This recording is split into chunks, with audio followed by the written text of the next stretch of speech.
All right, so iOS 26.4.1, the software has now been out for several days, and as per usual, I always like to come back and share with you guys any additional new features or changes that I may notice after using the software for a couple of days.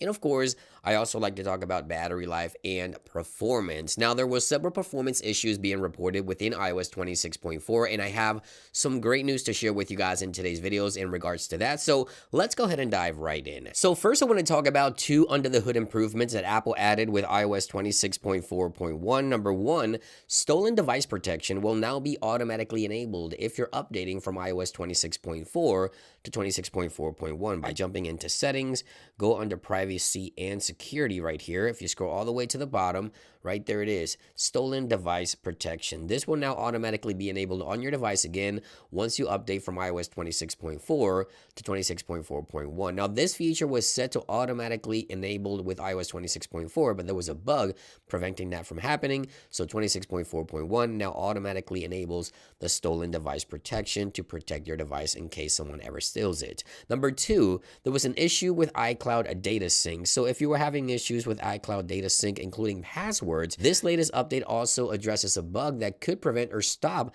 iCloud data sync between devices and your iCloud account. So yeah, these are two bugs and under the hood improvements that Apple has added with this latest update. Now, the two major issues being reported by most iPhone users was excessive battery drain and performance issues on iOS 26.4. And again, I have great news to share with you guys. Number one, I pushed the iPhone to the limit and I managed to get close to 8 hours of on-screen time on the iPhone 16 Pro Max using iOS 26.4.1, which in my opinion has been excellent battery life. And number two, there was an issue where when you enable low power mode, the iPhone will become choppy and sort of laggy when you interact with the operating system. That is no longer the case, and I wanted to show you the performance gain with iOS 26.4.1, so I did run a benchmark here, and let me show you. So you see right here, this is iOS 26.4. If we tap here, you see right there iOS 26.4, and you see there the single core score is 3,183.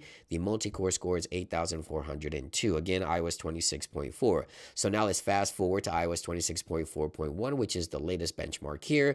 You see there the single core score 3,508 and the multi-core score 8,779. iOS 26.4.1, obviously same device. You see right there, there is a pretty solid upgrade in terms of performance on both single core and multi-core performance, as you can see right there from iOS 26.4 to 26.4.1. And I have to say, in terms of, navigating the OS and how everything is working, iOS 26.4.1 is definitely delivering in terms of performance. I can enable low power mode with no issues. I haven't encountered any crashes or lag, any overheating or anything like that. So if you're still thinking about updating, I think this is a pretty solid upgrade fixing under the hood bugs, as I just mentioned, the iCloud sync bug, and of course, based on my testing, improving battery life and performance overall. Thank you for watching. I hope you guys enjoyed this video. Stay tuned for more, and I'll see you guys on the next one. Peace.